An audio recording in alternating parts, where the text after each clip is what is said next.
우즈베키스탄의 역사 도시 사마르칸트에서 월 20만 원 정도를 벌며 기념품 가게 점원과 거리 공연으로 생계를 이어가던 젊은 여성이 있었습니다. 그녀의 이름은 자밀라. 7명의 대가족을 부양하기 위해 고등학교 졸업 직후부터 삶의 현장에 뛰어들었지만 그녀에게 미래는 보이지 않는 안개와 같았습니다. 그런 그녀에게 운명처럼 한 한국인 남성이 나타났습니다. 단 3일간의 짧은 만남이었지만 그 시간은 자밀라의 인생을 송두리째 바꿔놓았습니다. 부모님의 격렬한 반대와 주변의 우려 섞인 시선을 뒤로하고 수천 킬로미터 떨어진 한국으로 떠난 자밀라. 그녀가 한국에서 경험한 일들은 상상을 초월하는 것이었습니다. 그리고 1년 후 한국을 방문한 부모님이 공항에서 눈물을 흘린 이유는 무엇이었을까요? 지금부터 그 감동적인 이야기를 시작합니다. 구독과 좋아요, 알림 설정은 저에게 큰 힘이 됩니다. 제 이름은 자밀라입니다. 우즈베키스탄의 푸른 도시 사마르칸트에서 태어나 자랐습니다. 저희 집은 부모님과 형제자매를 포함해 무려 7명이나 되는 대가족이었습니다. 가족 모두가 먹고 살기 위해 누구 하나 손을 놓고 있을 여유가 없었습니다. 저는 고등학교를 졸업하자마자 곧바로 돈을 벌어야 했습니다. 대학 진학은 꿈속의 꿈일 뿐이었습니다. 당장 내일 먹을 빵을 걱정해야 하는 상황에서 공부는 사치였으니까요. 낮에는 세계문화유산인 레기스탄 광장 근처의 작은 기념품 가게에서 일했습니다. 관광객들에게 실크 스카프나 도자기 공예품을 파는 일이었습니다. 주인은 인색했고 월급은 고작 $150, 한국 돈으로 약 20만 원 정도였습니다. 이 돈으로는 가족의 생활비를 감당하기에 턱없이 부족했습니다. 그래서 저는 밤에도 추가로 일을 해야 했습니다. 해가 저물면 저는 관광객들이 많이 모이는 광장으로 나갔습니다. 그곳에서 우즈베키스탄 전통 의상을 입고 민요를 부르는 공연을 했습니다. 관광객들이 던져주는 팁은 하루에 한국 돈으로 5영원에서 10영원 정도였습니다. 때로는 그마저도 벌지 못하는 날이 많았습니다. 밤 11시가 넘어 집에 돌아오면 온몸이 납덩이처럼 무거웠습니다. 그렇게 하루하루가 흘러갔습니다. 저희 가족의 형편은 늘 어려웠습니다. 아버지는 건설 현장에서 일용직으로 일하셨지만 일이 항상 있는 것은 아니었습니다. 비가 오거나 공사가 없는 날에는 하루 종일 집에 계셔야 했습니다. 그럴 때면 아버지의 어깨는 한층 더 작아 보였습니다. 어머니는 집에서 카페트를 짜며 생계를 도우셨습니다. 하루 종일 앉아서 실을 잡는 일은 허리와 손목에 큰 무리를 주었습니다. 어머니는 자주 허리를 두드리며 앓는 소리를 내셨습니다. 제 밑으로는 여동생 4명이 있었는데 모두 학교에 다녀야 했습니다. 16살 둘째 라이라는 고등학생, 14살 셋째 할리다는 중학생이었습니다. 12살 넷째 자스민과 9살 막내 아미르는 초등학생이었습니다. 학비와 교재비, 교복값까지 지출이 상당했습니다. 특히 새학기가 시작될 때마다 우리 집은 비상사태였습니다. 한 번은 라이라가 새 교과서를 살 돈이 없어서 친구에게 빌린 책을 밤새도록 손으로 옮겨 적은 적이 있었습니다. 동생이 새벽까지 노트에 글자를 써 내려가는 모습을 보며 제 가슴은 찢어지는 것 같았습니다. 저 역시 비슷한 경험이 있었기 때문입니다. 고등학교 때 참고서를 살 돈이 없어서 도서관에서 빌린 책을 통째로 베껴 썼던 기억이 떠올랐습니다. 특히 힘들었던 것은 겨울이었습니다. 사마르칸트의 겨울은 생각보다 추웠습니다. 기온이 영하로 떨어지는 날이 많았습니다. 난방비가 부담스러워 온 가족이 방 한 칸에 모여 지냈습니다. 담요를 여러 겹 겹쳐 쓰고 서로의 체온으로 버텼습니다. 밤새 추위에 떨며 잠들었던 그 시절이 지금도 선명합니다. 아미르가 추위에 떨면 제가 품에 안아 재우곤 했습니다. 어린 남동생의 차가운 손을 제 가슴팍에 넣어 녹여주기도 했습니다. 식사도 늘 부족했습니다. 저녁 식탁에는 주로 빵과 수프, 그리고 감자 요리가 전부였습니다. 고기는 명절이나 특별한 날에만 먹을 수 있었습니다. 어머니는 당신은 먹지 않고 저희에게만 먹이려 하셨습니다. 저는 그게 싫어서 어머니 목까지 챙겨드리려 했지만 어머니는 배가 부르다며 거절하셨습니다. 하지만 저는 알고 있었습니다. 어머니가 배고픈 채로 잠드신다는 것을요. 그런 상황 속에서도 저는 매일 기념품 가게와 거리 공연을 오갔습니다. 관광 시즌에는 손님이 많아 바빴지만 비수기에는 하루 종일 손님이 한 명도 오지 않는 날도 많았습니다. 그럴 때면 저는 가게 구석에 앉아 멍하니 시간을 보냈습니다. 이렇게 살아서 언제쯤 형편이 나아질까? 미래에 대한 희망이 보이지 않았습니다. 그러던 어느 날 저는 우연히 유튜브를 통해 K-팝과 한국 문화를 접하게 되었습니다. 가게에 와이파이가 있었거든요. 손님이 없는 오후 시간에 스마트폰으로 영상을 보다가 화려한 무대와 멋진 퍼포먼스에 마음을 빼앗겼습니다. 그렇게 한국 음악에 빠져 지내다 트로트라는 장르를 알게 되었습니다. 처음 들었을 때의 충격을 잊을 수 없습니다. 어떤 트로트 가수의 노래였는데 애절한 선율이 제 가슴에 꽂혔습니다. 가사는 하나도 알아들을 수 없었지만 그 애절하고 꺾이는 목소리가 제 마음 깊은 곳을 울렸습니다. 우즈베키스탄의 민요와는 또 다른 느낌이었지만 왜인지 익숙한 기분이 들었습니다. 슬프지만 희망차고 아프지만 따뜻한 그런 느낌이었습니다. 트로트를 들으면 왜인지 위로받는 기분이었습니다. 힘든 하루를 마치고 지친 몸을 이끌고 집에 돌아와 이어폰을 끼고 트로트를 들으면 눈물이 났습니다. 가사를 몰라도 그 감정이 그대로 전달되었기 때문입니다. 마치 누군가 제 마음을 알아주는 것 같았습니다. 나만 힘든 게 아니구나. 세상의 모든 사람이 각자의 슬픔을 안고 살아가는구나 라고 생각했습니다. 저는 트로트에 완전히 매료되어 한국어를 독학하기 시작했습니다. 유튜브 자막을 보며 단어 하나하나를 노트에 적었습니다. 사랑, 그리움, 눈물, 이별 같은 단어들을 배워나갔습니다. 밤늦게까지 한국어 공부를 하는 것이 제 유일한 낙이었습니다. 동생들이 모두 잠든 뒤 작은 스탠드 불빛 아래서 노트에 한글을 옮겨 적곤 했습니다. 주변 사람들은 제가 왜 한국어를 배우는지 물었습니다. 가게 주인도 의아해했습니다. 자밀라, 한국어를 배워서 뭐 하려고 그러니? 여기에는 한국인 관광객도 거의 안 오잖아. 저는 대답할 수 없었습니다. 저도 왜 배우는지 정확히 몰랐으니까요. 그저 막연히 언젠가 이 언어가 제 인생을 바꿔줄 것 같은 예감이 들었을 뿐입니다. 하지만 그것이 이렇게 빨리 이런 형태로 현실이 될 줄은 꿈에도 몰랐습니다. 한국어를 공부하면서 저는 한국이라는 나라에 대해서도 관심을 갖게 되었습니다. 유튜브로 한국의 거리 풍경을 보고 한국 음식을 보고 한국인들의 일상을 보았습니다. 깨끗한 거리, 질서정연한 모습, 발전된 인프라에 감탄했습니다. 우즈베키스탄과는 너무나 다른 세상이었습니다. 나도 언젠가 저런 곳에서 살 수 있을까? 그런 생각을 하기도 했습니다. 매일 반복되는 고단한 일상 속에서 트로트는 저에게 유일한 희망의 끈이었습니다. 그 노래를 들으며 저는 언젠가 더 나은 인생을 살 수 있을 거라고, 제 재능을 인정받을 날이 올 거라고 믿었습니다. 거리에서 노래를 부를 때도 트로트의 선율을 흥얼거리곤 했습니다. 관광객들은 신기해했지만 저는 상관하지 않았습니다. 하지만 현실은 냉혹했습니다.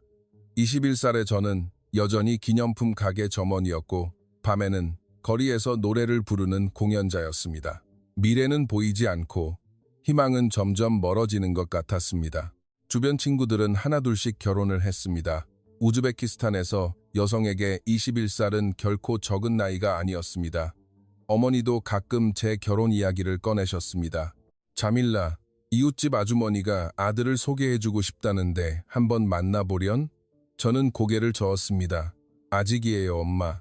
저는 결혼보다 먼저 하고 싶은 일이 있어요. 어머니는 한숨을 쉬셨습니다. 얘야, 여자에게는 때라는 게 있는 법이란다. 그런 저에게 운명 같은 만남이 찾아올 줄은 정말 상상도 못했습니다. 그날도 평범한 하루가 될 줄 알았습니다. 4월 중순에 화창한 날이었고 관광객이 평소보다 조금 많은 날이었습니다.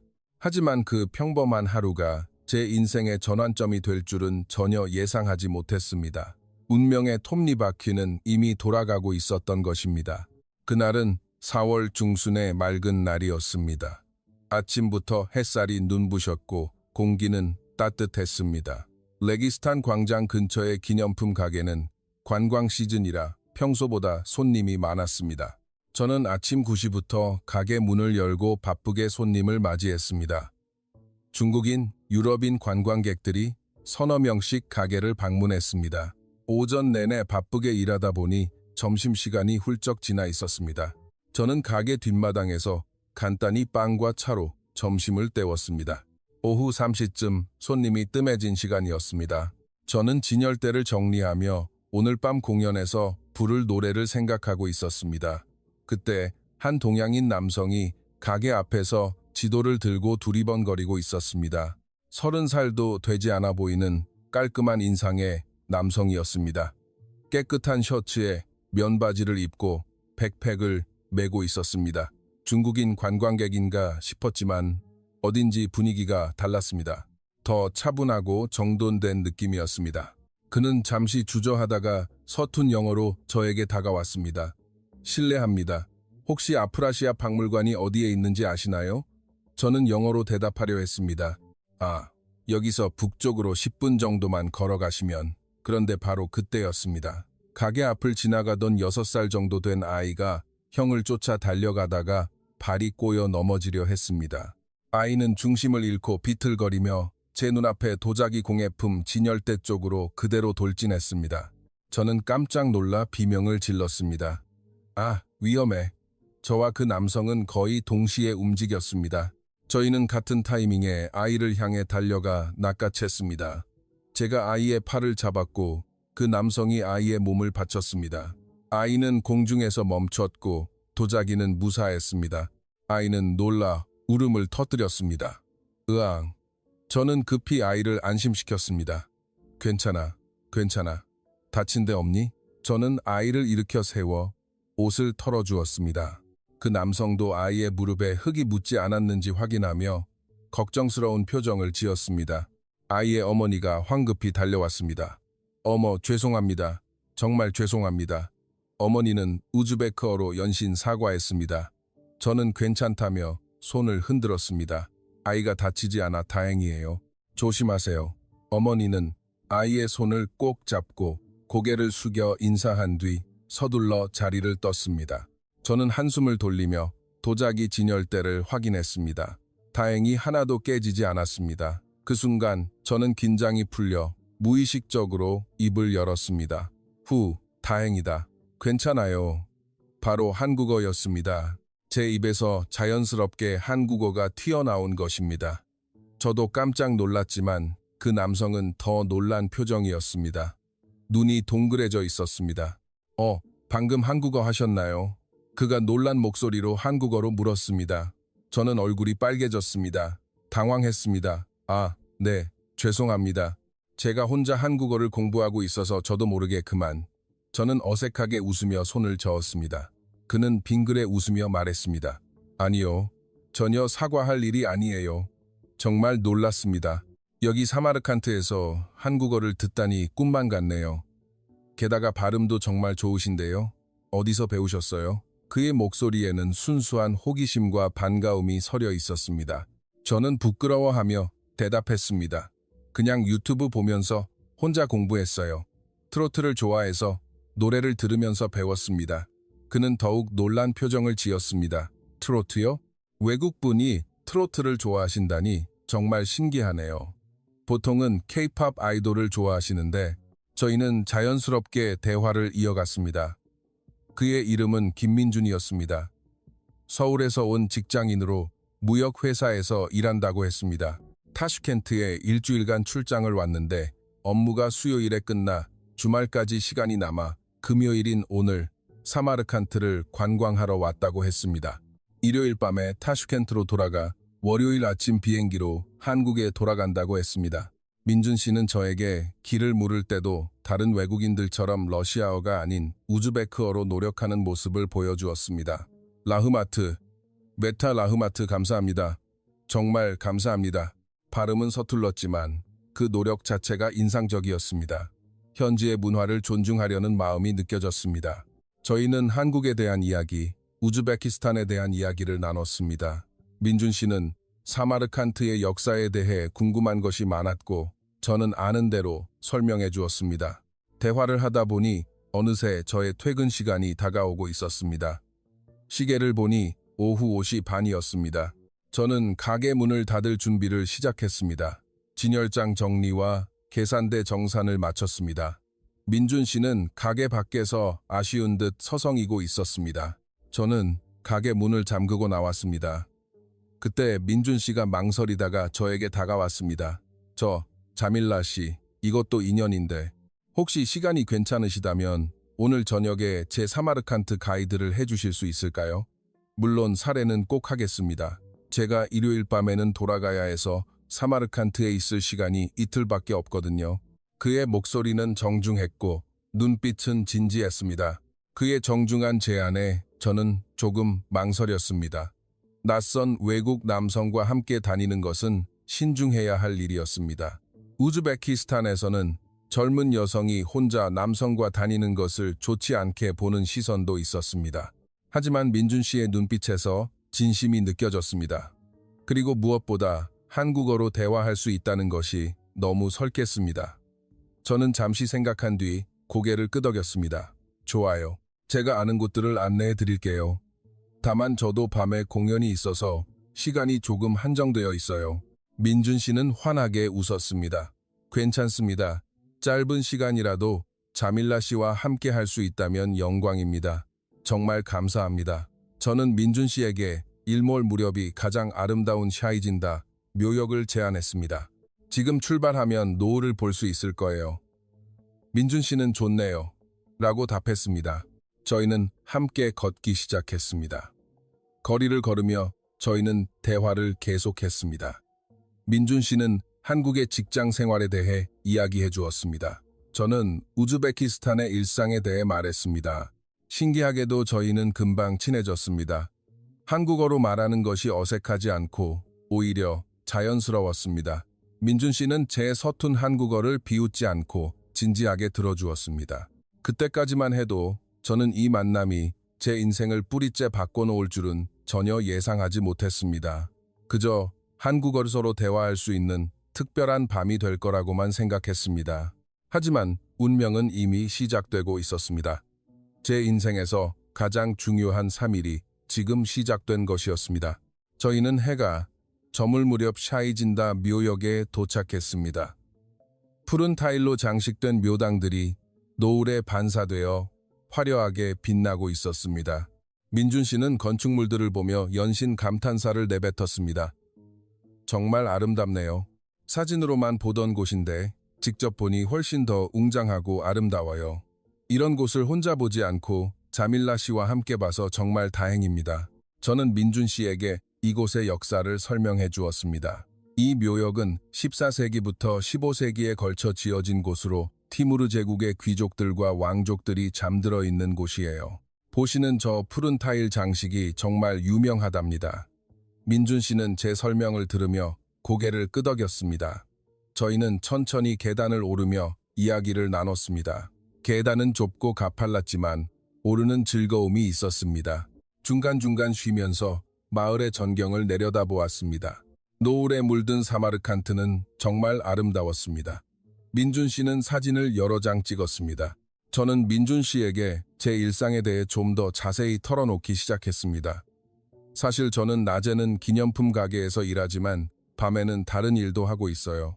민준 씨가 궁금한 표정으로 물었습니다. 어떤 일을 하시나요? 저는 조금 부끄러웠지만 솔직하게 말하기로 했습니다. 관광객들을 상대로 노래 공연을 해요. 우즈베키스탄 전통 민요를 부르죠. 돈을 더 벌어야 하거든요. 저희 집 가게 형편이 조금 어려워서요. 민준 씨는 놀란 표정을 지었습니다. 노래라고요? 자밀라 씨는 가수였군요. 가수라니요. 부끄러워요. 그냥 길거리 공연자일 뿐이에요. 하지만 노래 부르는 건 좋아해요. 제가 할 수 있는 게 그 정도밖에 없으니까요. 그런데 민준 씨의 눈빛이 변했습니다. 진지해진 그의 표정에서 어떤 특별한 감정을 느낄 수 있었습니다. 그는 진지한 목소리로 말했습니다. 자밀라 씨의 노래를 꼭 듣고 싶습니다. 저를 위해 노래를 한번 불러주실 수 있나요? 여기서요? 지금요? 저는 망설였습니다. 네, 지금 여기 저희밖에 없으니까요. 이렇게 아름다운 곳에서 자밀라 씨의 노래를 들을 수 있다면 정말 영광일 겁니다. 그의 진심 어린 부탁에 저는 고개를 끄덕였습니다. 저는 눈을 감고 깊게 숨을 들이마셨습니다. 노을의 따뜻한 기운이 제 얼굴을 감쌌습니다. 그리고 우즈베키스탄 전통 민요를 부르기 시작했습니다. 사랑하는 사람을 생각하는 애절한 내용의 노래였습니다. 제 목소리가 정적 속에 울려 퍼졌습니다. 노래하는 동안 저는 완전히 다른 세계에 몰입해 있었습니다. 평소 거리에서 부를 때와는 느낌이 달랐습니다. 관광객의 시선을 의식할 필요도 없었고 팁을 받으려 노력할 필요도 없었습니다. 오직 노래 그 자체에만 집중할 수 있었습니다. 저는 제 감정을 노래에 실었습니다. 가족에 대한 사랑, 힘든 현실의 슬픔, 미래에 대한 희망을 모두 담았습니다. 노래가 끝나고 눈을 떴을 때 민준 씨는 말을 잃은 상태였습니다. 그는 그저 저를 바라보고만 있었습니다. 그의 눈에는 눈물이 고여 있었습니다. 저는 당황했습니다. 민준 씨, 괜찮으세요? 잠시 침묵이 흐른 뒤 그가 떨리는 목소리로 말했습니다. 자밀라 씨, 이건 정말 엄청난 재능이에요. 가사는 하나도 몰랐는데 가슴이 먹먹해졌어요. 노래에 담긴 감정이 그대로 전해졌습니다.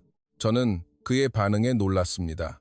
대부분의 관광객은 박수를 치고 팁을 줄 뿐이었습니다.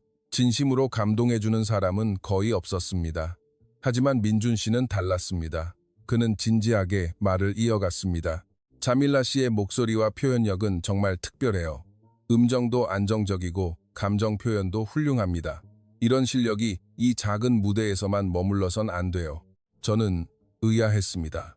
그게 무슨 말씀이세요? 저는 그냥 평범한 길거리 공연자일 뿐인데. 민준 씨는 제 손을 살짝 잡았습니다.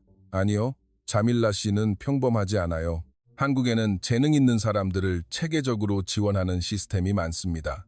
오디션 프로그램도 많고 소속사에서 트레이닝도 시켜주죠. 실력만 있다면 배경이나 학벌에 상관없이 기회를 잡을 수 있는 곳이에요. 자밀라 씨 같은 재능이라면 충분히 가능합니다. 저는 믿기지 않았습니다. 한국이요? 그런 게 가능할까요? 저는 외국인인데. 민준 씨는 확신에 찬 목소리로 말했습니다. 가능합니다. 아니, 가능하게 만들 수 있어요. 요즘 한국에서는 외국인 가수들도 많이 활동하고 있습니다. 특히 자밀라 씨처럼 한국어를 할 줄 알고 트로트를 좋아한다면 큰 강점이 될 거예요. 그는 계속했습니다. 자밀라 씨의 재능은 돈벌이 수단이 아니라 무한한 가능성이에요. 여기서는 하루에 10,000원을 벌고 있을지 모르지만 한국에서는 그 재능으로 훨씬 더 많은 일을 이룰 수 있습니다. 그리고 무엇보다 자밀라 씨의 재능을 정당하게 인정받을 수 있어요. 그날 밤 저는 처음으로 제 재능을 단순한 생계 수단이 아닌 가능성으로 봐주는 사람을 만났습니다. 민준 씨는 제 노래를 듣고 진심으로 감동했고 제 미래를 진지하게 이야기해 주었습니다. 아무도 저에게 그런 말을 해준 사람은 없었습니다. 저희는 해가 완전히 지고 어둠이 찾아올 때까지 그곳에 앉아 이야기를 나눴습니다. 민준 씨는 한국의 음악 산업에 대해 자세히 설명해 주었습니다. 오디션 프로그램, 소속사 시스템, 트레이닝 과정, 데뷔 후 활동까지. 저는 그의 이야기를 들으면서 새로운 세계가 열리는 것 같았습니다. 제가 물었습니다. 민준 씨, 그런데 왜 저에게 이런 이야기를 해주시는 거예요? 저희 오늘 처음 만났잖아요. 민준 씨는 잠시 망설이다가 말했습니다. 잘 모르겠습니다. 그냥 자밀라 씨의 재능이 묻히는 게 아까워서요. 그리고 솔직히 말하면 자밀라 씨와 더 대화하고 싶어서입니다. 그의 솔직한 고백에 제 심장이 두근거렸습니다. 저는 얼굴이 붉어지는 것을 느꼈습니다. 어두워서 민준 씨에게는 보이지 않았겠지만요. 민준 씨는 내일도 업무가 끝나는 시간에 다시 만나자고 제안했습니다. 저는 설레는 마음으로 약속을 수락했습니다. 집으로 돌아가는 길조차 제 가슴은 이상하게 고동쳤습니다. 이 남자는 대체 누구일까? 왜 나에게 이런 희망을 주는 걸까? 왜 나를 이렇게 진지하게 바라봐주는 걸까? 온갖 생각이 머릿속을 스쳐 지나갔습니다. 저는 그날 밤 거의 잠을 이루지 못했습니다. 민준 씨의 목소리가 계속 머릿속을 맴돌았기 때문입니다.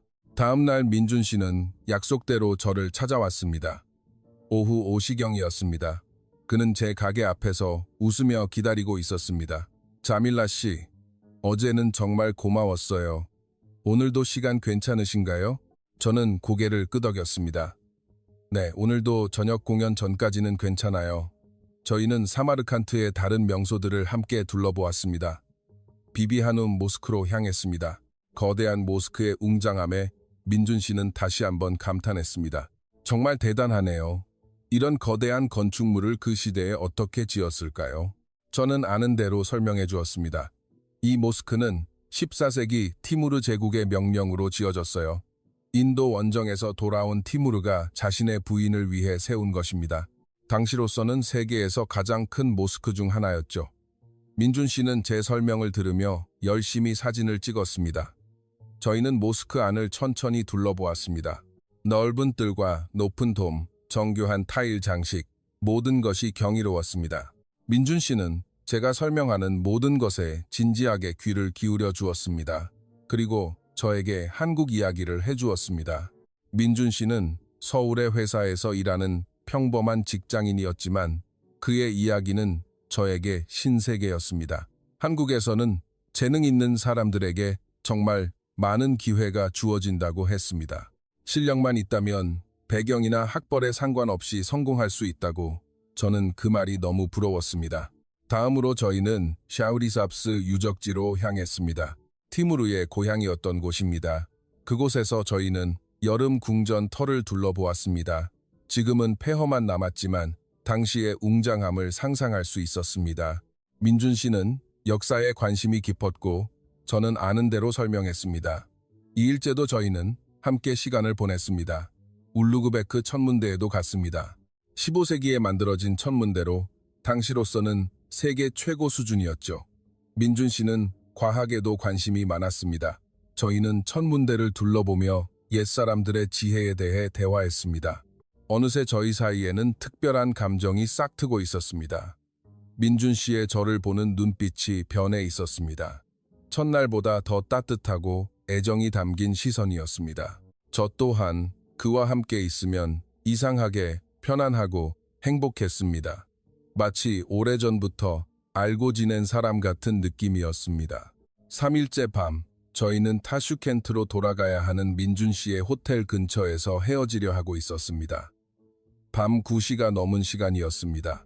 저는 민준 씨와 헤어지는 것이 너무 아쉬웠습니다. 내일이면 그가 한국으로 돌아가 버린다고 생각하니 마음이 무거워졌습니다. 거리를 걷고 있는데 갑자기 대여섯 명의 사내들이 저희 앞을 가로막았습니다.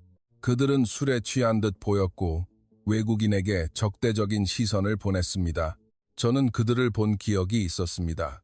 근처에서 종종 문제를 일으키는 불량배들이었습니다. 대장 격인 남자가 민준 씨에게 다가와 러시아어로 소리쳤습니다. 이 중국인, 여기는 내 구역이다. 돈 내놔. 저는 그 말을 알아들었습니다. 온몸이 굳었습니다. 이런 상황이 처음은 아니었지만 그래도 두려웠습니다. 민준 씨와 함께 있는 상황이라 더욱 무서웠습니다. 하지만 민준 씨는 제가 생각했던 것과는 달랐습니다. 그는 전혀 당황하지 않았습니다. 오히려 차분하게 제 손을 꽉 잡고 저를 자신의 뒤로 밀어냈습니다. 그리고 영어로 단호하게 말했습니다. 나는 중국인이 아니라 한국인이다. 너희들 태권도라는 걸 들어본 적 있나? 나는 태권도 유단자다. 돈은 줄 테니 이 여성에게는 손대지 마라. 민준 씨의 목소리에는 떨림이 없었습니다. 오히려 확신에 차 있었습니다. 그는 주머니에서 지갑을 꺼내 돈을 건넸습니다. 자, 이거 가져가. 그들은 돈을 받더니 서로 눈짓을 했습니다. 잠시 긴장된 침묵이 흐르더니 결국 그들은 돈을 챙겨 욕설을 내뱉으며 떠나갔습니다. 운 좋은 놈들, 오늘은 기분이다. 그들이 완전히 사라진 뒤에야 민준 씨는 긴장을 풀었습니다. 저는 공포로 온몸을 떨고 있었습니다. 다리에 힘이 풀려 주저앉을 뻔했습니다. 민준 씨는 저를 품에 안아주었습니다. 괜찮아요, 자밀라 씨. 이제 안전합니다. 그들은 갔어요. 그의 따뜻한 품속에서 저는 그제야 눈물을 터뜨렸습니다. 무서웠어요. 정말 무서웠어요. 민준 씨가 다칠까봐 너무 무서웠어요. 민준 씨는 제 머리를 쓰다듬으며 말했습니다. 죄송합니다. 제가 자밀라 씨를 위험한 상황에 처하게 했네요. 아니요, 민준 씨 잘못이 아니에요. 저는 고개를 저었습니다. 오히려 저를 지켜주셔서 감사해요. 저희는 한동안 그러고 있었습니다. 제 심장은 미친 듯이 고동치고 있었습니다. 공포 때문만은 아니었습니다. 목숨의 위협 앞에서도 오직 저를 지키려 했던 민준 씨의 모습이 제 마음에 깊이 각인되었습니다. 이 남자는 진짜다라고 느꼈습니다.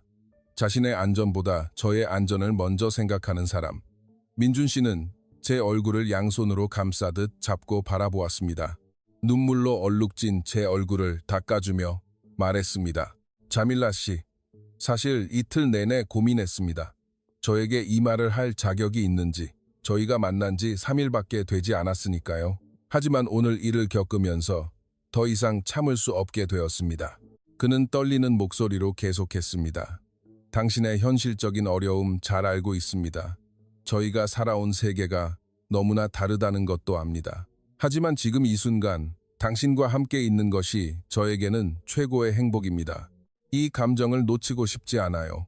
저에게 기회를 주세요. 저는 눈물을 흘리며 고개를 끄덕였습니다. 저도 마찬가지예요, 민준 씨.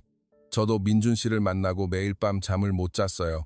이게 뭔지 잘 모르겠지만 제 마음이 자꾸 민준 씨 쪽으로 향해요. 그 순간 저희는 뜨거운 연인이 되었습니다. 단 3일간의 일이었지만 그 시간은 영원처럼 느껴졌습니다. 저는 이 남자와 함께라면 어떤 어려움도 이겨낼 수 있을 것 같았습니다. 하지만 현실은 그리 녹록지 않았습니다. 가장 큰 시련이 저희를 기다리고 있었습니다. 다음 날 저는 용기를 내어 민준 씨를 저희 집으로 초대했습니다. 일요일 오후였습니다. 부모님께 소개하고 싶었습니다. 민준 씨는 원래 오늘 밤 타슈켄트로 돌아가 내일 아침 비행기를 타야 했지만 흔쾌히 수락했습니다. 그리고 거래처에 주려고 개인적으로 준비했던 선물을 챙겨왔습니다. 한국의 고급 인삼차와 한과 세트였습니다. 본인이 쓰려고 산 것이 아니라 선물용으로 미리 사둔 것이었는데 저희 가족을 위해 기꺼이 내놓았습니다. 오후 4시경 민준 씨가 저희 집에 도착했습니다. 저희는 사마르칸트 외곽의 작은 단독주택에 살고 있었습니다. 집은 낡았지만 어머니가 항상 깨끗하게 가꾸고 계셨습니다. 아버지와 어머니 그리고 동생들 모두가 민준 씨를 맞이했습니다. 민준 씨는 현관에서 신발을 벗으며 정중하게 인사했습니다. 안녕하세요. 김민준이라고 합니다. 자밀라 씨를 통해 우즈베키스탄의 아름다움을 알게 되었습니다. 초대해 주셔서 감사합니다. 그는 한국식으로 허리를 굽혀 깊게 인사했습니다. 그 모습에 아버지는 감동하신 듯 했습니다. 어머니는 전통빵인 리뾰슈카와 플로프를 정성껏 준비하셨습니다. 손님을 대접하는 우즈베키스탄의 전통이었습니다. 식탁에는 양고기 요리와 샐러드, 과일들도 차려져 있었습니다. 어머니가 며칠 전부터 준비하신 요리였습니다. 식사 자리에서 민준 씨는 모든 요리를 맛있게 먹었습니다. 정말 맛있네요. 이렇게 맛있는 요리는 처음 먹어봅니다. 그는 진심으로 감탄하며 요리를 칭찬했습니다. 어머니는 기뻐하시며 더 많이 먹으라고 권하셨습니다. 식사 도중 민준 씨는 저의 재능에 대해 이야기를 꺼냈습니다. 아버님, 어머님, 자밀라 씨의 노래 재능은 정말 특별합니다. 제가 우연히 자밀라 씨의 노래를 들었는데 정말 깜짝 놀랐습니다. 한국의 체계적인 시스템과 결합한다면 엄청난 기회가 있을 겁니다. 아버지는 관심 어린 표정으로 들으셨지만 어머니의 표정은 점점 어두워졌습니다. 어머니는 걱정스러운 눈으로 저를 보셨습니다. 저는 그 눈빛이 무엇을 의미하는지 알고 있었습니다. 저녁 식사가 끝나고 민준 씨가 돌아간 뒤 어머니가 제 방으로 오셨습니다. 아버지도 함께였습니다. 부모님의 표정은 심각했습니다. 자밀라, 할 말이 있다. 어머니가 무거운 목소리로 말씀하셨습니다. 제 심장이 덜컥 내려앉았습니다. 부모님이 반대하실 거라는 건 알고 있었습니다. 하지만 듣고 싶지 않았습니다. 얘야, 네가 저 김민준이라는 남자를 좋아하는 건 알겠다. 하지만 너무 급하지 않니? 만난 지 며칠밖에 안 됐잖니? 아버지가 걱정스럽게 말씀하셨습니다. 제가 대답했습니다. 아버지, 저는 이 사람이 정말 진심이라고 느꼈어요. 민준 씨는 달라요. 저를 이렇게 진지하게 봐준 사람은 처음이에요. 어머니는 한숨을 내쉬셨습니다. 자밀라, 너는 세상을 모른단다. 주변에서 외국 남자와 결혼해서 얼마나 고생하는 여자들을 많이 봤는지 아니? 어머니는 계속하셨습니다. 문화 차이로 이혼하는 경우도 많고 심할 때는 돈 때문에 사람을 꼬드기는 것처럼 보일 수도 있어. 네가 한국어를 조금 한다고 하지만 그게 다가 아니야. 언어는 시작일 뿐이란다. 아버님도 거드셨습니다. 우리 이웃 마흐무드 씨 딸 기억나지? 파티마 말이다. 외국으로 시집 갔다가 1년 만에 돌아왔어. 남편 집안 식구들과 맞지 않았다고 하더구나. 음식도 입에 안 맞고 추운 겨울도 힘들었다고 해. 그 아이가 받은 마음의 상처가 얼마나 큰지 아니? 저는 눈물을 참으며 말했습니다. 민준 씨는 그런 사람이 아니에요. 제 재능을 진심으로 응원해주는 사람이에요. 그리고 저를 인격적으로 존중해줘요. 어머니는 제 손을 잡으셨습니다. 딸아, 우리가 너를 사랑하지 않아서 이러는 게 아니야. 오히려 너무 사랑해서 걱정되는 거란다. 며칠 동안 집안 분위기는 무거웠습니다. 민준 씨는 월요일 아침 비행기를 취소하고 며칠 더 사마르칸트에 머물기로 했다고 했습니다. 회사에 연락해 휴가를 냈다고요. 자밀라 씨 부모님을 설득하지 못하고 이대로 갈 수는 없습니다. 저는 민준 씨에게 부모님의 반대를 자세히 이야기했습니다. 민준 씨는 진지한 목소리로 말했습니다. 자밀라 씨 부모님을 직접 뵙고 제 진심을 전하고 싶습니다. 다시 한번 찾아뵙겠습니다. 정식으로 말씀드리고 싶어요. 화요일 저녁, 민준 씨는 다시 저희 집을 방문했습니다. 이번에는 더욱 정중한 태도로 부모님 앞에 무릎을 꿇고 앉았습니다. 제 가슴이 두근거렸습니다. 아버님, 어머님, 제가 자밀라 씨와 알게 된 지 불과 3일밖에 되지 않았습니다. 짧은 시간이라고 생각하실 수 있습니다. 하지만 저는 확신합니다. 민준 씨의 목소리는 떨렸지만 단호했습니다. 저는 자밀라 씨를 돈이나 그 어떤 것 때문이 아니라 오직 그녀의 재능과 미래의 가능성, 그리고 그녀라는 사람 자체를 보고 사랑하게 되었습니다. 한국에서 제가 그녀의 꿈을 책임지고 실현해 보이겠습니다. 저에게 기회를 주십시오. 아버지는 무거운 침묵을 지키셨습니다. 어머니는 눈시울이 붉어진 채 물으셨습니다. 민준 씨, 당신은 정말 우리 딸을 행복하게 해줄 수 있나요? 우리 딸이 한국에 가서 외롭고 힘들지 않을까요? 저희는 그게 제일 걱정입니다. 여기서는 가족이 함께 있지만 한국에서는 혼자잖아요. 민준 씨는 고개를 숙였습니다. 부모님의 걱정 충분히 이해합니다. 저도 부모님이 계시기에 그 마음 잘 압니다. 하지만 약속드립니다. 자밀라 씨가 한국에서 절대 외롭지 않게, 그녀의 재능이 빛날 수 있게, 무엇보다 행복해질 수 있게 제 모든 것을 다해 돕겠습니다. 저는 자밀라 씨와 결혼하고 싶습니다. 그 순간 방 안의 공기가 멈춘 것 같았습니다. 저는 숨도 제대로 쉴 수 없었습니다. 아버지가 천천히 입을 여셨습니다. 민준 씨, 당신의 진심은 알겠소. 하지만 우리에게는 전통이 있소. 딸을 보내는 부모의 마음도 이해해 주길 바라오. 아버지는 조금 망설이다 말씀하셨습니다. 우리 전통에 따르면 사위가 될 사람은 신부 가족에게 지참금을 준비해야 하오. 그것이 딸을 소중히 여기고 책임지겠다는 의지의 표현이오. 대략 500만 원 정도면 되겠소. 민준 씨는 조금도 주저하지 않았습니다. 알겠습니다. 준비하겠습니다. 민준 씨는 수요일에 한국으로 돌아갔고 저는 매일 그와 영상통화를 했습니다. 그는 한국에서 열심히 돈을 모으겠다고 했습니다. 회사 일 외에도 추가로 아르바이트도 하고 있다고 했습니다. 저는 미안한 마음이 들었습니다. 민준 씨, 그렇게까지 안 하셔도 돼요. 하지만 민준 씨는 괜찮다며 웃었습니다. 한 달 뒤 민준 씨는 다시 우즈베키스탄으로 왔습니다. 이번에는 800만 원을 준비해 왔습니다. 부모님이 요구하신 금액보다 300만 원이나 더 많은 금액이었습니다.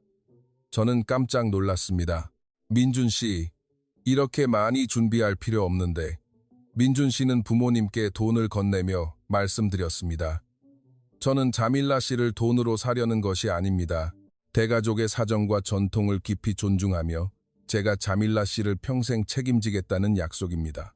그리고 자밀라 씨가 한국에 가더라도 가족분들이 걱정 없이 지내시는데 조금이라도 보탬이 되었으면 합니다. 부족하지만 받아주십시오. 어머니는 그 모습을 보고 눈물을 흘리셨습니다. 아버지도 민준 씨의 손을 꽉 잡으셨습니다. 민준 씨, 우리 딸을 부탁하네. 자네가 진심이라는 걸 이제 알겠어. 우리가 편견을 가지고 있었네. 용서하게. 그렇게 부모님은 드디어 저희의 결혼을 허락해 주셨습니다. 저는 기쁨의 눈물을 흘렸습니다. 드디어 제 인생의 새로운 장이 열리는 순간이었습니다. 부모님의 허락을 받은 뒤 민준 씨는 곧바로 저의 한국 비자를 도와주었습니다. 서류 준비부터 대사관 예약까지 모든 과정을 세심하게 챙겨주었습니다. 한국으로 귀국한 뒤에도 매일 전화로 진행 상황을 확인했습니다. 자밀라 씨, 서류는 다 준비됐나요? 대사관 면접은 어땠어요? 긴장하지 말고 편하게 대답하면 돼요. 비자 신청 과정은 생각보다 복잡했습니다. 출생증명서, 가족관계 증명서, 혼인관계 증명서 등 준비할 서류가 많았습니다. 민준 씨는 필요한 서류 리스트를 정리해서 보내주었고 어떻게 준비하면 되는지 하나하나 설명해 주었습니다. 저는 낮에는 일하고 밤에는 서류를 준비하느라 바빴습니다. 가장 힘들었던 건 대사관 면접이었습니다. 타슈켄트에 있는 한국 대사관까지 가야 했습니다. 사마르칸트에서 타슈켄트까지는 기차로 2시간이 걸렸습니다. 면접 전날 밤, 저는 긴장해서 잠을 설쳤습니다. 민준 씨가 전화로 계속 격려해 주었습니다. 자밀라 씨라면 잘할 수 있어요. 솔직하게 대답하면 됩니다. 면접 당일, 저는 떨리는 마음으로 대사관에 갔습니다. 면접관은 한국어로 질문했고 저는 최선을 다해 대답했습니다. 왜 한국에 가고 싶습니까? 김민준 씨와는 어떻게 알게 되었나요? 한국에 가서 무엇을 하고 싶습니까? 저는 진심을 담아 대답했습니다. 민준 씨를 사랑한다는 것, 그리고 한국에서 노래를 배우고 싶다고요. 2달 뒤 드디어 제 비자가 나왔습니다. 저는 한국행 비행기 표를 끊었습니다. 출발 일주일 전부터 집안은 부산스러워졌습니다. 어머니는 제가 한국에 가져갈 옷가지들을 챙겨주셨고 아버지는 저에게 당부의 말씀을 아끼지 않으셨습니다. 딸아, 한국에 가면 건강하고 밝게 지내야 한다. 민준 씨 말 잘 듣고 출발 전날 밤 저희 가족은 소박한 송별회를 열었습니다. 어머니는 제가 좋아하는 요리를 잔뜩 해주셨습니다. 식탁에는 플로프, 솜사, 만티, 샤슬릭 등 제가 좋아하는 음식들이 가득했습니다. 저는 한 입 한 입 먹으며 눈물을 참았습니다. 어머니는 제 손을 꼭 잡고 눈물을 흘리셨습니다. 자밀라, 한국에 가면 아프지 말고 건강해야 한다.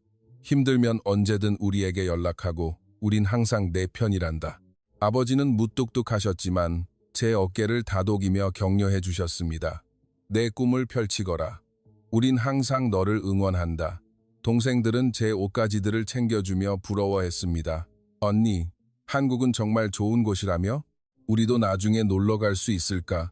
라이라가 물었습니다. 저는 고개를 끄덕였습니다. 그럼 내가 자리 잡으면 너희 다 초대할게. 막내 아미르는 제 품에 안겨 울었습니다. 누나, 가지마. 저는 아미르를 꽉 안아주며 말했습니다.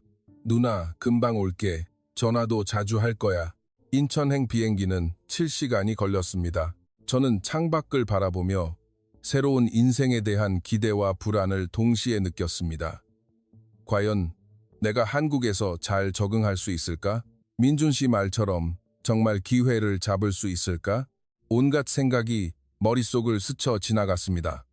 비행기 안에서 저는 한국어 회화책을 펼쳐보았습니다. 공항에서 쓸 수 있는 표현들을 복습했습니다. 화장실이 어디인가요? 이 짐은 어디서 찾나요? 택시 타는 곳이 어디죠? 저는 조용히 읊조리며 연습했습니다. 비행기가 인천국제공항에 착륙한 것은 밤 10시였습니다. 비행기에서 내려 입국 심사를 받고 짐을 찾았습니다. 도착 로비로 나가는 순간 민준 씨가 꽃다발을 들고 저를 기다리고 있었습니다. 자밀라 씨, 정말 오셨군요. 환영합니다. 민준 씨는 환하게 웃으며 저를 안아주었습니다. 저는 그의 품에 안겨 눈물을 흘렸습니다. 공항을 나서는 순간 저는 충격을 받았습니다. 밤늦은 시간인데도 공항은 대낮처럼 밝게 빛나고 있었고 사람들은 질서 정연하게 움직이고 있었습니다. 바닥은 너무 깨끗해서 반짝거렸습니다. 자동으로 물이 나오는 깨끗한 화장실, 친절한 안내 표지판까지 모든 것이 완벽했습니다. 민준 씨, 여기 정말 대단해요. 이렇게 큰 공항이 이렇게 깨끗하고 체계적이라니.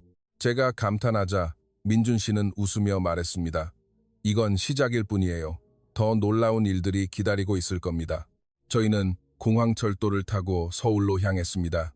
심야 시간대인데도 기차는 깨끗하고 안전했습니다. 사람들은 조용히 앉아 스마트폰을 보거나 책을 읽고 있었습니다. 큰 소리로 떠드는 사람도 없고 쓰레기를 버리는 사람도 없었습니다. 우즈베키스탄의 혼잡한 대중교통과는 전혀 달랐습니다. 기차 안에서 저는 주변을 둘러보았습니다. 깔끔한 좌석, 선명한 노선도, 정확한 안내방송, 모든 것이 체계적이었습니다. 게다가 각 역마다 스크린 도어가 설치되어 있어 안전해 보였습니다. 저는 감탄을 금치 못했습니다. 서울역에 도착했을 때 저는 다시 한번 놀랐습니다. 자정이 넘은 시간인데도 거리는 밝았고 여성들이 혼자 걸어 다녀도 안전해 보였습니다. 거대한 빌딩들이 하늘을 찌를 듯 솟아 있었고 거리에는 쓰레기 하나 보이지 않았습니다. 네온 사인들이 화려하게 빛나고 있었고 늦은 시간에도 가게들이 문을 열고 있었습니다. 민준 씨는 미리 준비해둔 작은 아파트에 저를 데려다 주었습니다. 저희 두 사람이 당분간 지낼 곳이라고 했습니다. 작은 원룸이었지만 저에게는 궁전 같았습니다. 온수가 콸콸 나오는 샤워실, 깔끔한 주방, 따뜻한 난방, 빠른 인터넷까지 저는 감격해서 눈물이 날 뻔했습니다. 다음 날 민준 씨는 약속대로 저를 서울의 한 트로트 기획사 오디션에 데려다 주었습니다. 오디션장은 강남에 있었습니다. 저희는 지하철을 타고 이동했습니다. 강남역에 내렸을 때 저는 또 놀랐습니다. 사람이 정말 많았습니다. 하지만 혼잡한 와중에도 질서 있게 움직이고 있었습니다. 오디션장에는 저처럼 가수를 꿈꾸는 사람들이 가득했습니다. 대기실에서 저는 긴장해서 손을 떨었습니다. 민준 씨가 제 손을 잡으며 말했습니다. 자밀라 씨라면 할 수 있어요. 자밀라 씨의 재능을 믿습니다. 저는 떨리는 마음으로 준비해온 노래를 불렀습니다. 우즈베키스탄 민요와 한국의 트로트를 섞어서 부른 곡이었습니다. 노래하는 동안 저는 눈을 감고 마음을 다했습니다. 고향에 대한 그리움, 가족에 대한 사랑, 새로운 꿈에 대한 열정을 모두 담았습니다. 심사위원들의 반응은 뜨거웠습니다. 목소리에 독특한 매력이 있네요. 발음은 조금 어색하지만 감정 표현이 훌륭합니다. 한 심사위원이 말했습니다. 또 다른 심사위원은 덧붙였습니다. 외국인이 부르는 트로트라는 점도 큰 강점입니다. 요즘은 글로벌 시대니까요. 충분히 가능성이 보입니다. 오디션장을 나오며 민준 씨가 제 손을 꼭 잡았습니다. 정말 잘했어요, 자밀라 씨. 분명 좋은 결과가 있을 거예요. 저는 한국 땅을 밟은 지 불과 이틀 만에 제 꿈에 한 발짝 다가섰음을 느꼈습니다. 이곳은 정말 제가 존중받고 꿈을 펼칠 수 있는 땅이었습니다. 민준 씨가 약속했던 모든 것이 현실이 되고 있었습니다. 1년이 지난 후 저는 기획사 오디션에 합격해 정식 연습생이 되었습니다. 매일 보컬 트레이닝과 한국어 수업을 받으며 실력을 쌓아갔습니다. 선생님들은 엄격했지만 저를 진심으로 아껴주셨습니다. 발음이 틀리면 몇 번이고 다시 가르쳐 주셨고 호흡이 흐트러지면 기초부터 다시 잡아주셨습니다. 그리고 민준 씨와 저는 결혼식을 올리기로 했습니다. 서울의 한 예식장을 예약하고 부모님을 한국으로 초대했습니다. 부모님과 동생들 전원을 초대했습니다. 저는 가족들에게 한국의 모습을 직접 보여주고 싶었습니다. 부모님은 처음 타보는 비행기에 많이 긴장하셨다고 합니다. 동생 라이라가 전화로 알려주었습니다. 언니, 엄마랑 아빠 비행기 타기 전에 엄청 긴장하셨어. 아빠는 괜찮은 척 하시는데 손을 떠시더라니까. 저는 웃으며 대답했습니다. 괜찮아, 금방 적응하실 거야. 인천국제공항에 도착한 부모님은 도착 로비를 나오자마자 말을 잃으셨습니다. 어머니가 제 팔을 붙잡으며 속삭이셨습니다. 자밀라, 여기가 정말 공항이니? 이렇게 크고 깨끗하다니. 우리 사마르칸트 공항과는 비교도 안 되는구나. 아버지는 자동으로 움직이는 보도 무빙 워크를 보고 깜짝 놀라셨습니다. 이게 혼자 움직이는 거냐? 신기하구나. 아버지는 마치 아이처럼 신기해하며 무빙 워크 위를 걸어보셨습니다. 동생들은 공항 여기저기를 두리번거리며 사진을 찍느라 바빴습니다. 부모님은 화장실조차 최첨단 시설로 꾸며져 있다며 감탄하셨습니다. 어머니가 화장실에서 나오며 말씀하셨습니다. 자밀라, 화장실이 호텔보다 깨끗하구나. 자동으로 물이 내려가고 따뜻한 물까지 나오다니. 저는 웃으며 대답했습니다. 엄마, 이건 시작일 뿐이에요. 저와 민준 씨는 부모님과 동생들을 데리고 서울로 향했습니다. 민준 씨가 미리 큰 카니발 차량을 렌트해 두었습니다. 7명이 타기에 일반 승용차는 좁았기 때문입니다. 민준 씨가 카카오 택시 앱으로 차량을 부르자 2분 만에 차가 도착했습니다. 아버지가 놀라며 물으셨습니다. 이렇게 빨리 올 수가 있나? 우리 사마르칸트에서는 택시 부르면 30분은 기다려야 하는데. 민준 씨는 웃으며 대답했습니다. 한국에서는 기본입니다. 앱으로 부르면 바로 와요. 운전기사님은 외국인인 부모님을 보고도 전혀 당황하지 않으셨습니다. 오히려 친절하게 인사하며 짐을 트렁크에 실어주셨습니다. 어디로 모실까요? 편안하게 가실 수 있도록 온도 조절해 드리겠습니다. 어머니는 제 귓속말을 하셨습니다. 여기 사람들은 왜 이렇게 친절하니? 손님을 정말 왕처럼 대접해 주는구나. 차가 서울 시내로 들어서자 부모님은 더 놀라셨습니다. 밤 10시인데도 도시는 대낮처럼 밝게 빛나고 있었습니다. 고층 빌딩들의 화려한 조명, 깨끗하게 정비된 도로, 질서정연하게 움직이는 자동차들. 아버지는 창밖을 보며 감탄하셨습니다. 이렇게 크고 사람이 많은데 어쩜 이렇게 질서가 있니? 신호 하나에 모든 차들이 딱 멈춰서는구나. 어머니는 거리를 보고 놀라셨습니다. 쓰레기가 하나도 안 보이네. 밤인데도 여자들이 혼자 걸어 다니고 정말 안전한 나라구나. 라이라가 물었습니다. 언니, 여기서는 밤에 혼자 다녀도 돼? 저는 고개를 끄덕였습니다. 응, 한국은 정말 안전해. 나도 밤에 혼자 잘 다녀. 부모님은 한국의 모든 것에 충격을 받으신 듯 했습니다. 신혼집에 도착했을 때 부모님은 다시 한번 놀라셨습니다. 저희가 사는 아파트는 크지는 않았지만 깔끔하고 현대적이었습니다. 현관에 들어서자마자 자동으로 불이 켜졌습니다. 인센서 등이었습니다. 온수가 바로 나오는 수도, 따뜻한 난방, 빠른 인터넷, 최신식 가전제품들. 어머니가 주방을 둘러보며 말씀하셨습니다. 여기서 요리하면 정말 편하겠구나. 없는 게 없네. 인덕션도 있고 전자레인지도 있고 우리 집과는 천지 차이로구나. 아버지는 거실에서 TV를 켜보셨습니다. 화면이 크고 선명했습니다. 아버지는 리모컨을 이것저것 눌러보며 신기해 하셨습니다. 채널이 이렇게 많나? 100개도 넘는 것 같구나. 저는 웃으며 설명해드렸습니다. 아버지, 이건 케이블 방송이에요. 보고 싶은 프로그램을 언제든 볼 수 있어요. 다음날 저희는 부모님과 동생들을 데리고 서울 시내를 관광했습니다. 먼저 강남역 주변과 명동에 갔습니다. 주말이라 사람이 정말 많았습니다. 하지만 인파 속에서도 질서가 있었습니다.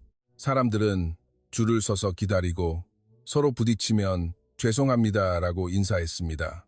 어머니는 명동 거리를 걸으며 연신 감탄하셨습니다. 가게들이 즐비하고 화려한 간판들이 눈길을 끌었습니다. 화장품 가게, 옷가게, 액세서리 가게, 음식점들이 끝도 없이 이어졌습니다. 라이라와 동생들은 신기한 듯 이것저것 구경했습니다. 길을 걷던 중 어머니가 한국인 여성에게 화장실이 어디냐고 물었습니다. 영어로 물으셨는데 그 여성분은 영어를 잘 못하셨습니다. 하지만 그냥 가버리지 않았습니다. 스마트폰을 꺼내 번역 앱을 켜서 화장실 위치를 검색해 알려주셨습니다. 심지어 그 장소까지 함께 걸어가 주셨습니다. 어머니는 그 여성분에게 감사 인사를 전하며 눈시울을 붉히셨습니다. 화장실에서 돌아온 뒤 저에게 말씀하셨습니다. 자밀라, 낯선 외국인에게 이렇게까지 친절할 수 있는 거니? 저분도 바쁘셨을 텐데 우리를 위해 시간을 내주셨어. 저는 웃으며 대답했습니다.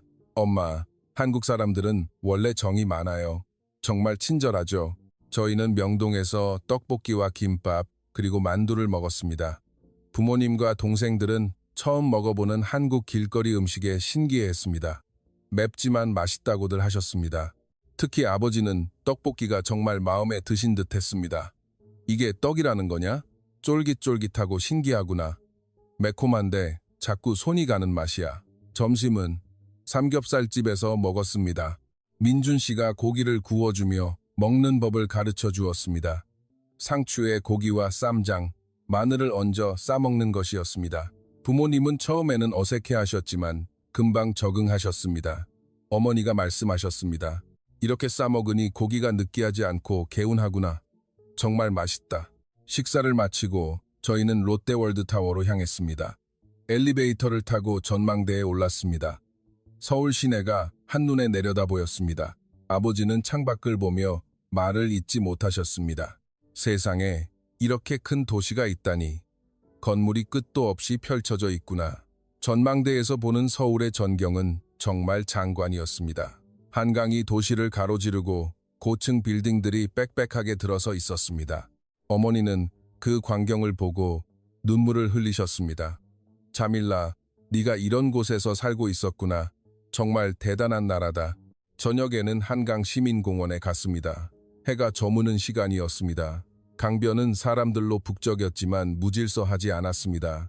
자전거를 타는 사람, 조깅하는 사람, 돗자리를 펴고 앉아있는 사람, 모두가 각자의 방식으로 여유를 즐기고 있었습니다. 아버지는 깨끗하게 정비된 강변을 보며 감탄하셨습니다. 이렇게 큰 강이 도시 한복판에 흐르는데 물이 이렇게 깨끗하다니. 사람들이 운동하고 자전거 타고 산책하고 정말 선진국이구나. 우리 사마르칸트에는 이런 공원이 없는데.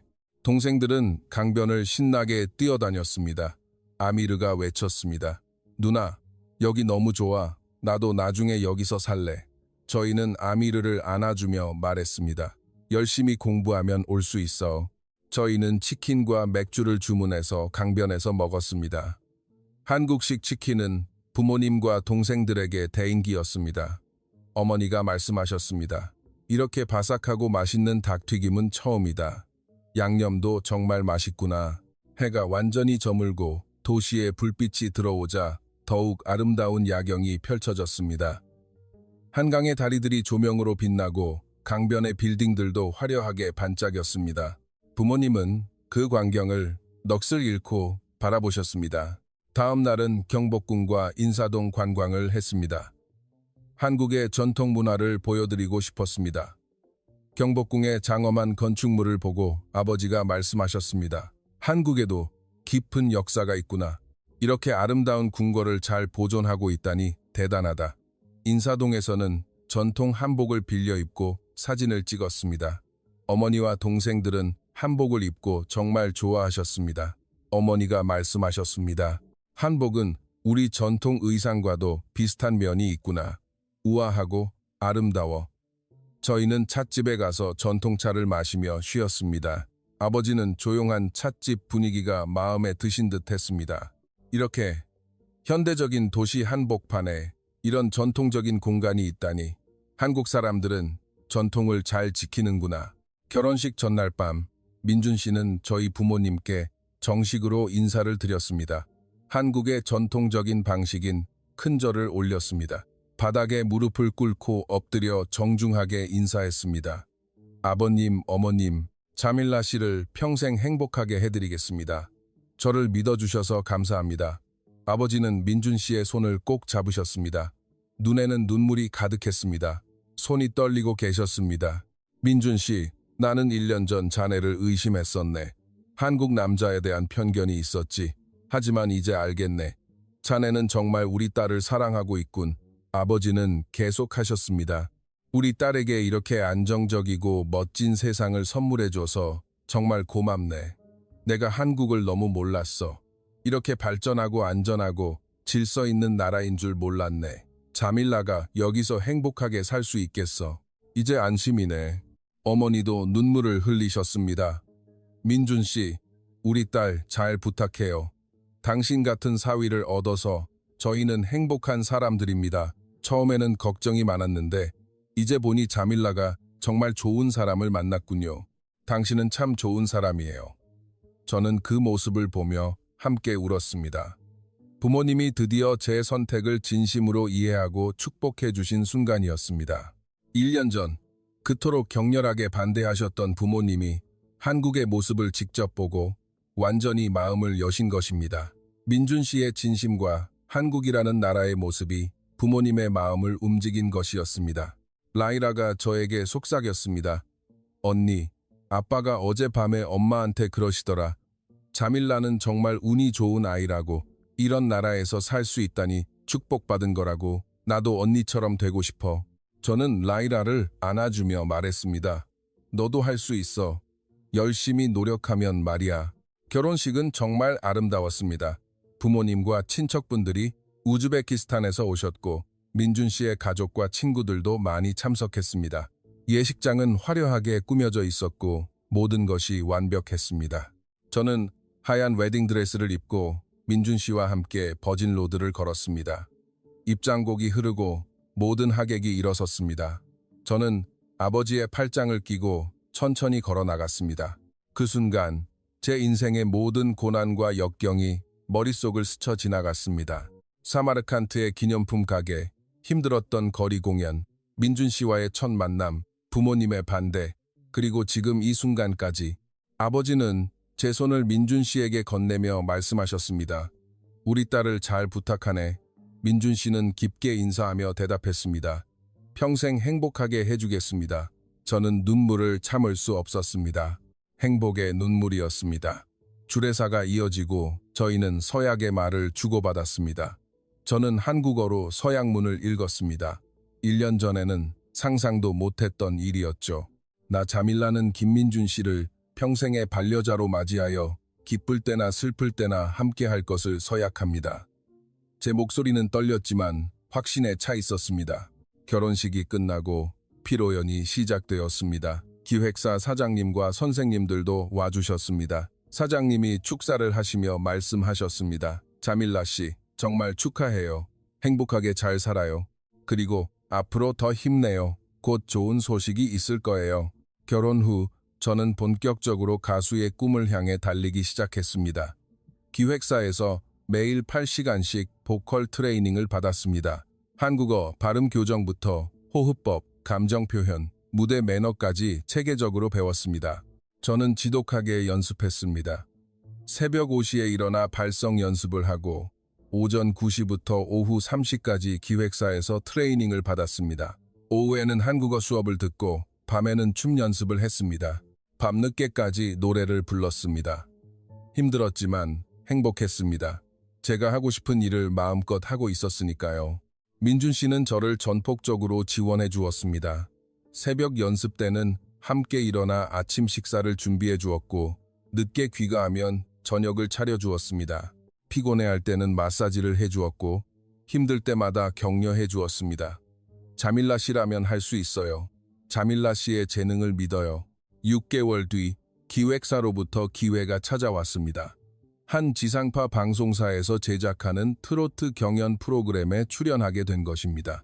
규모가 큰 프로그램이었고 저에게는 엄청난 기회였습니다. 전국적으로 방송되는 프로그램이라 시청률도 높았습니다. 저는 우즈베키스탄 민요와 한국의 트로트를 융합한 독특한 무대를 준비했습니다. 전반부는 우즈베키스탄 민요로 시작해서 후반부는 한국의 트로트로 넘어가는 구성이었습니다. 편곡도 특별하게 했습니다. 전통 악기인 도타르의 소리를 배경에 깔고 한국 트로트의 멜로디를 얹었습니다. 방송 당일 저는 긴장해서 손을 떨었습니다. 대기실에서 저는 계속 노래를 흥얼거렸습니다. 민준 씨가 메시지를 보내왔습니다. 자밀라 씨라면 할 수 있어요. 제가 TV로 실시간 시청할게요. 사랑해요. 무대에 오른 저는 눈을 감고 노래를 시작했습니다. 제 목소리가 스튜디오를 가득 채웠습니다. 전반부 우즈베키스탄 민요를 부를 때는 고향 생각을 했습니다. 부모님, 동생들, 사마르칸트의 푸른 하늘이 떠올랐습니다. 후반부 한국 트로트로 넘어갈 때는 민준 씨와의 추억을 떠올렸습니다. 첫 만남, 샤히진다에서의 노래, 노래가 끝나자 심사위원들과 관객들이 기립박수를 보냈습니다. 한 심사위원이 말했습니다. 정말 놀라운 무대였습니다. 우즈베키스탄에서 온 자밀라 씨가 한국의 트로트를 이렇게 감동적으로 소화하다니요. 이건 단순한 노래가 아니라 문화의 융합입니다. 또 다른 심사위원은 덧붙였습니다. 자밀라 씨의 목소리에는 한흔이 서려 있네요. 테크닉만 뛰어난 게 아니라 진심이 담겨 있습니다. 이런 가수가 한국 트로트 시장에는 꼭 필요합니다. 저는 눈물을 참을 수 없었습니다. 제 노래를 이렇게 인정해주다니. 그 방송은 예상보다 훨씬 큰 반향을 일으켰습니다. 유튜브에 올라온 영상은 일주일 만에 조회수 100만 회를 넘겼고 댓글창에는 응원의 메시지가 쏟아졌습니다. 우즈베키스탄 출신인데 트로트를 이렇게 잘 부르다니 감동입니다. 한국을 사랑해주는 외국인 가수 응원합니다. 자밀라 파이팅! 외국인이 우리 문화를 이렇게 존중하고 사랑해주니 감사하네요. 발음도 정말 좋아요. 어떤 댓글은 이렇게 적혀 있었습니다. 이게 바로 진정한 글로벌 시대 아닙니까? 서로 다른 문화가 만나 아름다운 조화를 만들어내네요. 기획사는 저에게 정식 데뷔를 제안했습니다. 한국 트로트를 알리는 우즈베키스탄 여인이라는 콘셉트로 싱글 앨범을 내게 되었습니다. 사장님이 말씀하셨습니다. 자밀라 씨, 이제 진짜 시작이에요. 좋은 곡 준비해서 멋지게 데뷔해봅시다. 저는 꿈만 같았습니다. 사마르칸트의 기념품 가게 점원이었던 제가 한국에서 가수로 데뷔하다니 1년 전에는 상상도 할 수 없었던 일이었습니다. 저는 민준 씨에게 전화했습니다. 민준 씨, 저 정식 데뷔해요. 민준 씨 덕분이에요. 민준 씨는 기뻐하며 말했습니다. 축하해요, 자밀라 씨. 아니, 이제 내 아내니까 여보라고 불러야겠네. 정말 축하해. 내가 처음 당신 노래 들었을 때부터 알았어요. 당신은 특별하다는 걸. 타이틀곡은 유명한 작곡가가 써주었습니다. 곡 제목은 그리운 마음이었습니다. 고향을 그리워하는 마음과 사랑하는 사람을 생각하는 마음을 담은 노래였습니다. 제 사연과 딱 맞는 곡이었습니다. 저는 그 곡에 제 모든 감정을 담아 노래했습니다. 뮤직비디오 촬영은 정말 특별했습니다. 우즈베키스탄 현지 촬영도 있었습니다. 기획사에서 제작비를 들여 사마르칸트에서 촬영을 진행했습니다. 레기스탄 광장, 샤히진다 묘역, 그리고 제가 일했던 기념품 가게 앞에서도 찍었습니다. 부모님과 동생들도 뮤직비디오에 깜짝 출연했습니다. 가족들이 식탁에 둘러앉아 있는 장면이었습니다. 어머니는 카메라 앞에 서는 걸 쑥스러워하셨지만 저를 위해 흔쾌히 수락해 주셨습니다. 촬영이 끝나고 감독님이 말씀하셨습니다. 자밀라 씨, 가족분들이 정말 따뜻하시네요. 좋은 장면이 나왔습니다. 첫 싱글 앨범이 나왔을 때 반응은 폭발적이었습니다. 음원 차트에도 진입했고 각종 방송 프로그램에서 출연 요청이 쇄도했습니다. 저는 아침 방송부터 밤 예능까지 하루에 서너 개씩 스케줄을 소화했습니다. 바쁜 나날을 보냈습니다. 한 토크쇼에 출연했을 때 진행자가 물었습니다. 자밀라 씨, 한국에 오기 전과 후로 인생이 많이 바뀌었죠? 저는 솔직하게 대답했습니다. 네, 완전히 바뀌었습니다. 우즈베키스탄에서는 하루에 10,000원 벌기도 힘들었지만 지금은 제 재능으로 정당한 대가를 받고 있습니다. 진행자가 다시 물었습니다. 한국의 어떤 점이 가장 좋으신가요? 저는 잠시 생각하다 대답했습니다. 기회입니다. 한국은 재능만 있다면 배경에 상관없이 기회를 주는 나라입니다. 저는 외국인이지만 차별받지 않았습니다. 오히려 더 많은 응원을 받았습니다. 수입도 늘었습니다. 우즈베키스탄에서 벌던 월급의 20배 이상을 벌게 되었습니다. 한 달에 400만 원 정도를 벌게 되었습니다. 저는 그 돈으로 고향에 계신 부모님께 매달 100만 원씩 생활비를 보내드렸습니다. 동생들의 학비도 보냈습니다. 아버지는 전화로 말씀하셨습니다. 자밀라, 네가 이렇게 성공할 줄은 몰랐다. 정말 자랑스럽구나. 내 덕분에 우리 가족이 살았다. 라이라도 대학에 갈 수 있게 되었고 동생들도 학원에 다닐 수 있게 되었어. 저는 눈물을 흘리며 대답했습니다. 아버지, 제가 할 수 있는 게 이 정도밖에 없어요. 어머니는 고향 사람들에게 제 자랑을 하고 다니신다고 합니다. 동생 할리다가 전화로 알려주었습니다. 언니, 엄마가 이웃집 아줌마들한테 자랑하고 다니셔. 우리 딸이 한국에서 가수가 됐다고, TV에도 나온다고. 한국은 정말 선진국이라고 말이야. 우리 딸이 한국 남자랑 결혼해서 우리 집안이 살았다고 말이야. 저는 이제 한국을 제2의 고향이라고 생각합니다. 여기서 저는 단순히 생계를 위해 일하는 것이 아니라 제 재능을 발휘하고 꿈을 이루고 있습니다. 한국의 체계적인 시스템, 공평한 기회, 그리고 재능을 존중하는 문화가 저를 여기까지 이끌어 주었습니다.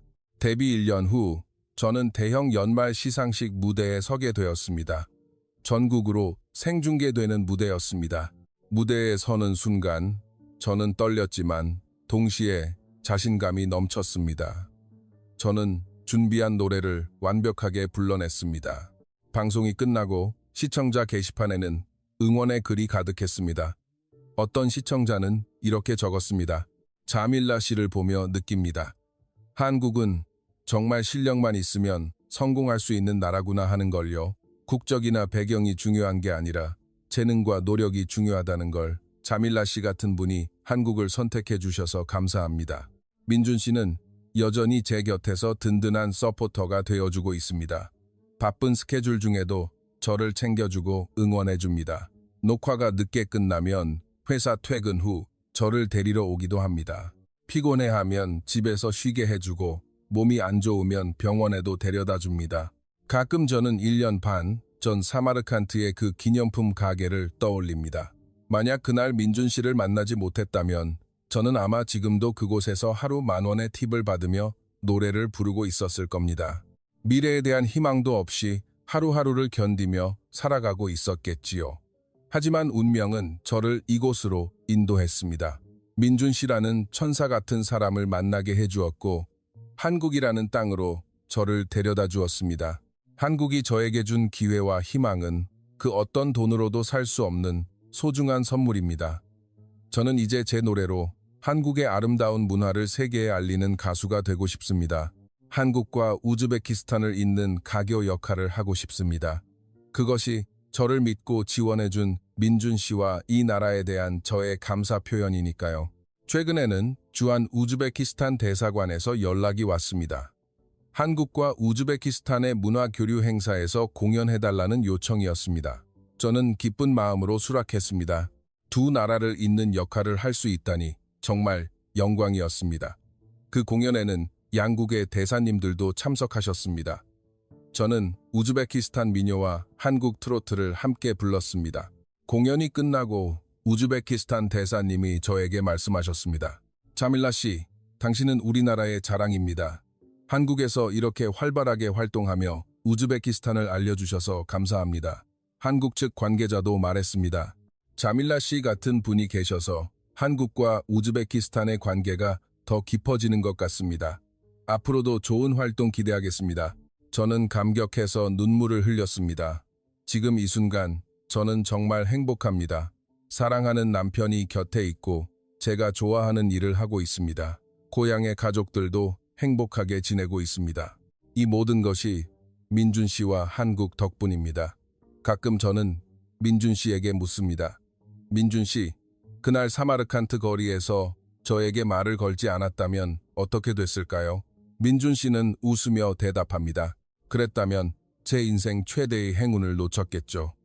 자밀라 씨를 만난 건 제 인생 최고의 선택입니다. 저도 그렇게 생각합니다. 민준 씨를 만난 것은 제 인생 최고의 행운이었습니다. 그리고 한국이라는 나라에 온 것도요. 여기서 저는 꿈을 이루고 사랑을 찾고 행복을 찾았습니다. 제 이야기가 누군가에게 희망이 되었으면 좋겠습니다. 어떤 상황에서도 포기하지 않고 꿈을 향해 나아간다면 언젠가는 이뤄낼 수 있다는 것을요. 오늘 이야기는 어떠셨나요? 이야기가 좋았다면 구독과 좋아요, 알림 설정으로 더 많은 이야기를 확인해 보세요. 멤버십 가입과 슈퍼 땡크스 버튼으로 더 많은 분에게 감동적인 이야기를 전할 수 있게 힘을 보태주세요. 시청해 주셔서 감사합니다.